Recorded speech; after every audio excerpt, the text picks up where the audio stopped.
Muito bem, estamos aqui para mais uma lição da nossa Escola Bíblica Dominical com a revista da CADB.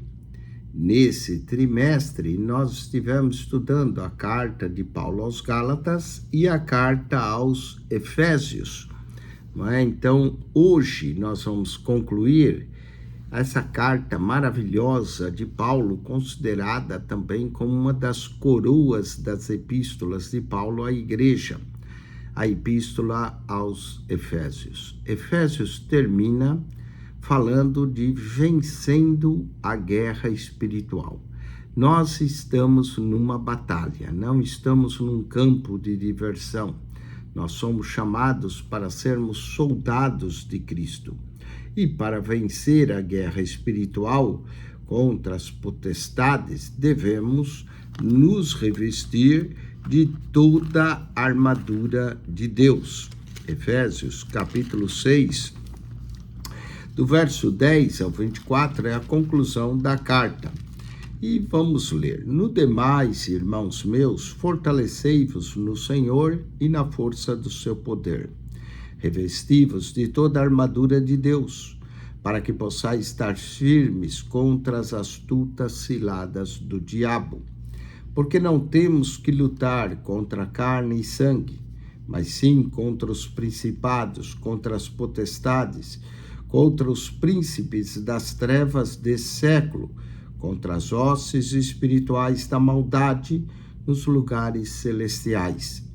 Portanto, tomai toda a armadura de Deus, para que possais resistir no dia mau e, havendo feito tudo, ficar firmes. Estais, pois, firmes, tendo cingido os vossos lombos com a verdade, e vestido a couraça da justiça, e calçado os pés na preparação do evangelho da paz, tomando, sobretudo, o escudo da fé, com o qual podereis apagar todos os dardos inflamados do maligno.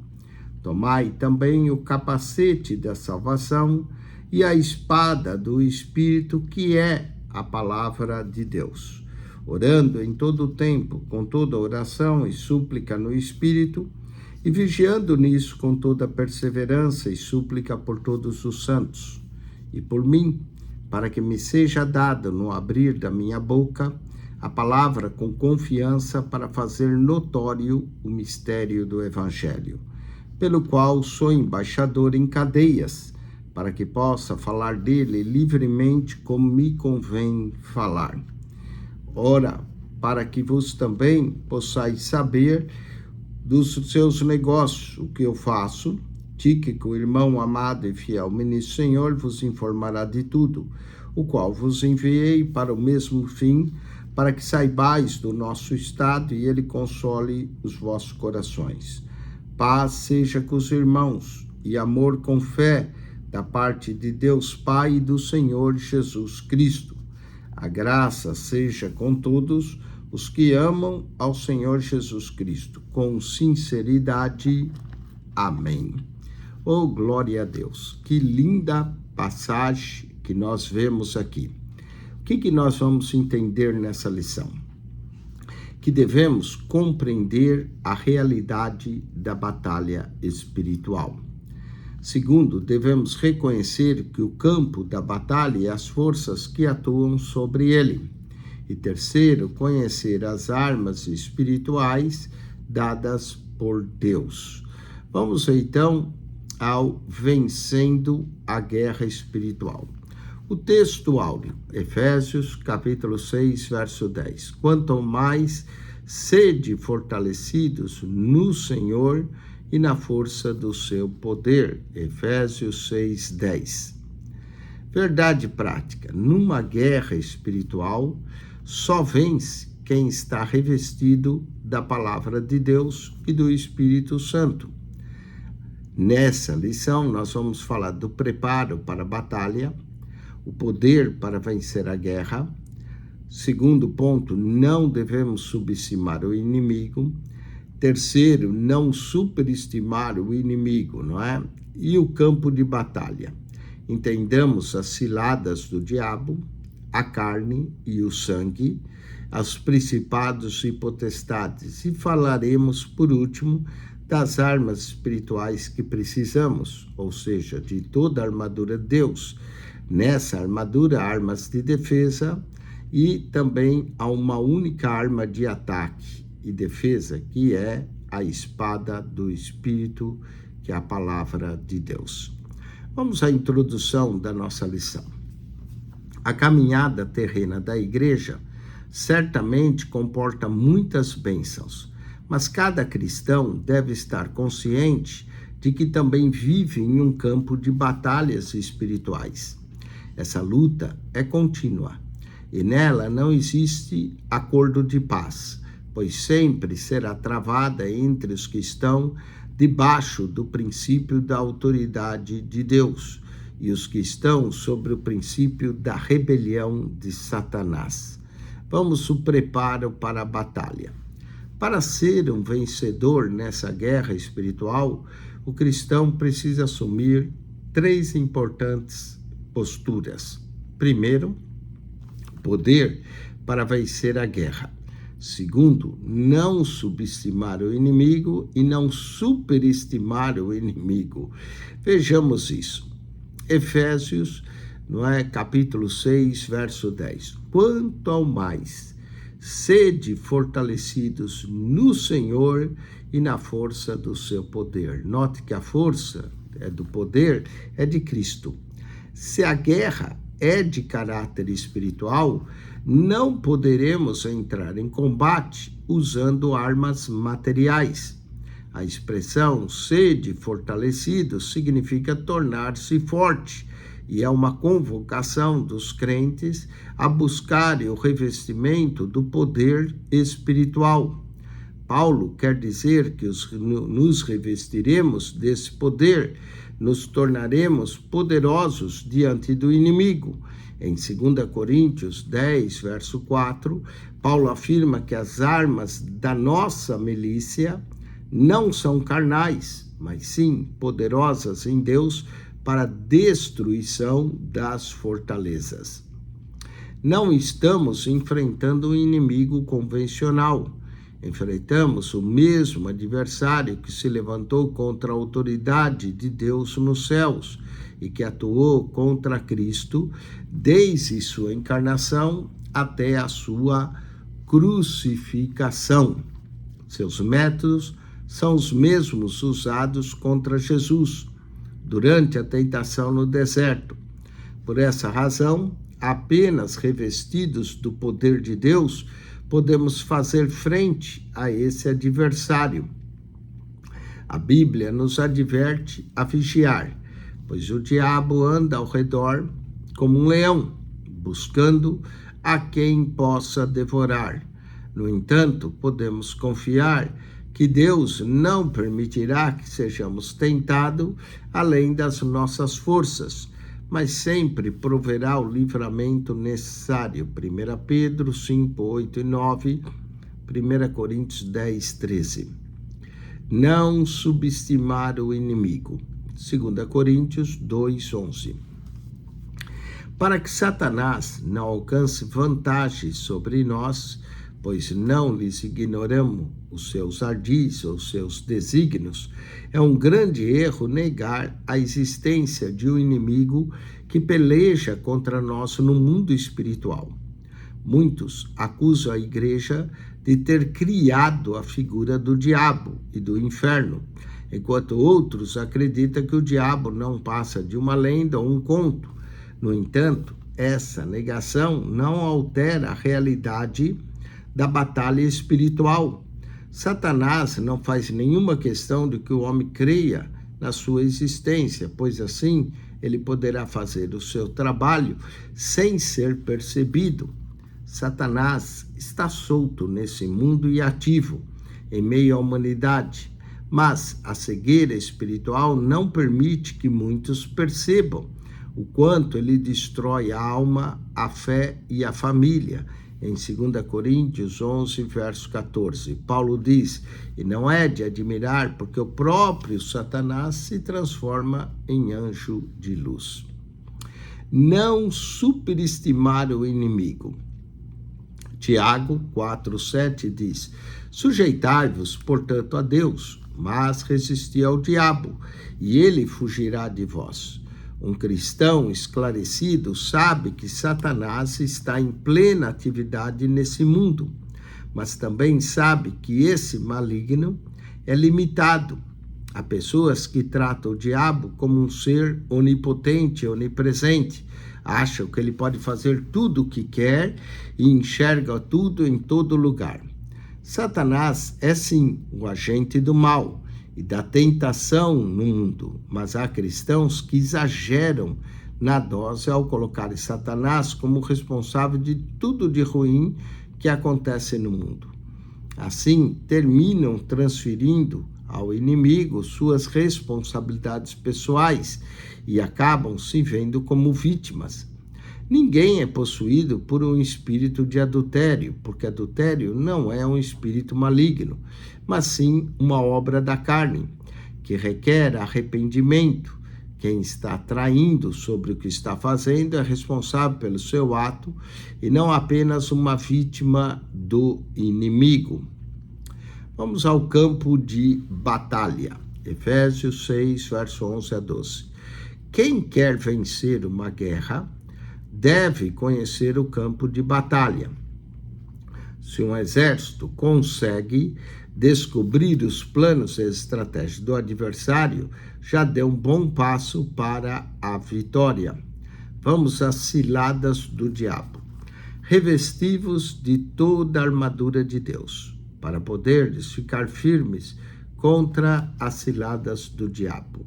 Ciladas é a tradução do termo grego metodeia e significa astúcias, planos, esquemas.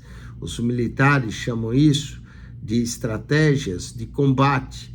Sempre que o Novo Testamento aplica essa palavra a Satanás, está a se referir aos seus desígnios malignos e destrutivos.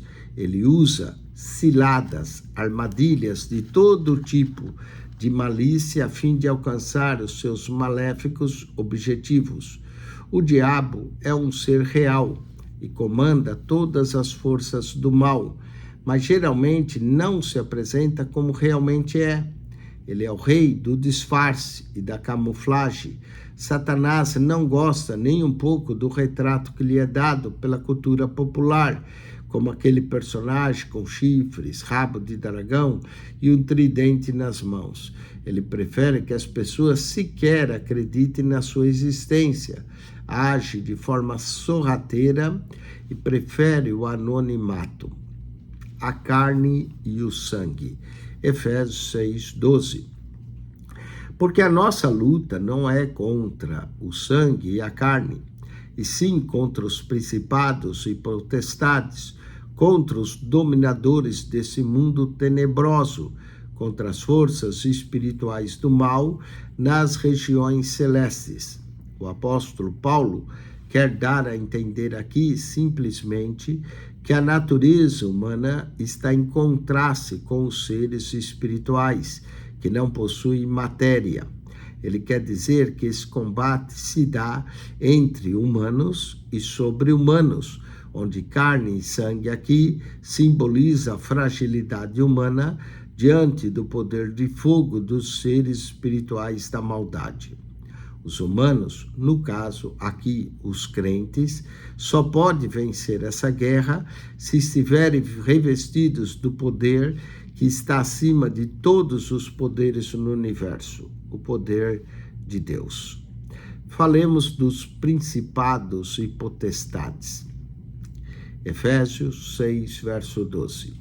E sim contra os principados e potestades, contra os dominadores desse mundo tenebroso, contra as forças espirituais do mal nas regiões celestes. Aqui, o apóstolo Paulo identifica um conglomerado de forças malignas que marcham contra a igreja e a chama de principados, potestades, dominadores desse mundo tenebroso e forças espirituais do mal. Douglas Batista discorre sobre 3 importantes aspectos das forças malignas que lutam contra Deus e seu povo. Primeira, eles são poderosos. Os títulos principados e potestades indicam poder, primazia e autoridade para agir. Príncipe das trevas são líderes de anjos decaídos, que sob o comando de diabo exerce domínio. Eles são malignos. Esses agentes formam as hostes espirituais da maldade. Refere-se a demônios que empregam seu poder destrutivamente para o mal. Eles são astutos, são cheios de sutilezas e maquinam a queda da igreja. Podemos perceber que estamos a enfrentar um inimigo terrível, mas a igreja sempre prevalecerá, porque essa garantia nos é dada pelo próprio Cristo. Edificarei a minha igreja e as portas do inferno não prevalecerão contra ela. Mateus 16, 18. Falemos das armas espirituais que precisamos.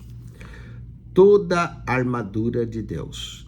Efésios 6, verso 13. Portanto, tomai toda a armadura de Deus, para que possais resistir no dia mau, e depois de terdes feito tudo, vencido tudo, permanecer inabaláveis. Toda batalha tem o seu campo de operação. Envolve aspectos como o lugar de combate, o tipo de inimigo, a estratégia, as armas de defesa e de ataque. O apóstolo Paulo usa todo o vasto conhecimento que tinha sobre as campanhas militares dos romanos para discorrer sobre o armamento que precisamos para enfrentar essa guerra espiritual. A expressão toda a armadura é tradução do termo grego panoplia e significa a armadura completa de um soldado fortemente armado. Nenhuma porção das armaduras de Deus pode ser negligenciada. A vida do crente, pois o nosso inimigo saberá aproveitar qualquer sinal de fragilidade para nos vencer. Vamos às armas de defesa. Estais, pois, firmes, cingindo-vos com a verdade e vestindo-vos da couraça da justiça. Calcai os pés com a preparação do evangelho da paz, embraçando sempre o escudo da fé, com o qual podereis apagar todos os dardos inflamados do maligno. Vamos aos elementos dessa armadura. Primeiro, o cinturão da verdade. Prendida a roupa do soldado, o cinturão dava estabilidade, tem relação com a nossa integridade do combate. Isaías 11, verso 5, 2 Coríntios 13, verso 8. Nós não podemos ter nenhum pacto com a mentira, devemos falar a verdade. Vamos à couraça da justiça. Efésios 6, 14. Cobria o corpo, o pescoço, as coxas e protegiam órgãos vitais, referente à justiça de Cristo e a retidão do soldado no campo de batalha. Não pode haver injustiça no servo de Deus. Os pés calçados no evangelho da paz. Os pés eram uma espécie de bota que o soldado romano usava em combate em relação com a prontidão para pregar o evangelho. Aqui, Isaías 52, 7, conforme são os pés que anunciam boa nova. Romanos 1, 16. O escudo da fé. O escudo media 1,60 de altura por 70 de largura. Longo, retangular, feito de madeira ou de couro, o escudo protege o corpo inteiro dos dardos incendiários. Refere-se à fé inabalável em Deus, que detém a eficácia das calúnias, dúvidas, rebeliões disparadas pelo diabo. Provérbios 30, verso 5. O capacete da salvação. Pesado, resistente, fabricado com bronze ou ferro, o capacete servia de proteção para a cabeça.